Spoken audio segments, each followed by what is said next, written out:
Ni ripoti za Ayo TV kutokea mahakama ya hakimu mkazi Kisutu jijini Dar es Salaam, ambapo mfanyabiashara Jennifer Jovin Bilikuja maarufu kama Nifa pamoja na wenzake 21 wamerudishwa mahabusu baada ya kesi yao ya uhaini kuahirishwa hadi hapo Novemba 11 ya mwaka huu 2025. Washtakiwa wamesomewa makosa yao mbele ya hakimu mkazi mkuu Aaron Lyamuya, ambapo hata hivyo kesi yao haina dhamana na mahakama hii imesema kwamba imefungwa mkono hadi hapo kesi itakapopelekwa Mahakama Kuu ya Tanzania kwa ajili ya hatua zaidi za kisheria. Nje ya viunga vya mahakama tumezungumza na wakili Peter Kibatala ambaye ni wakili wa utetezi aliyefafanua kuhusu mwenendo mzima wa kesi hii kwa siku ya leo.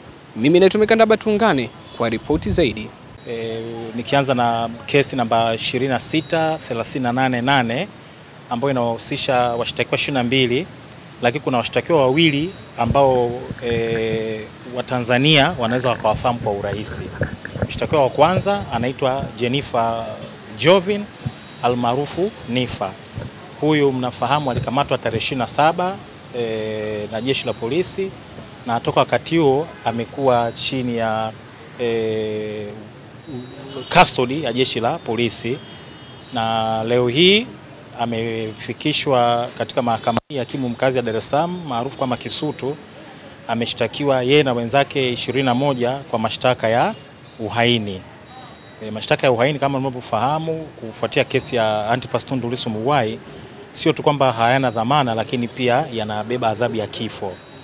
Kwa hiyo hayo ndio mashtaka ambayo ameshtakiwa nayo.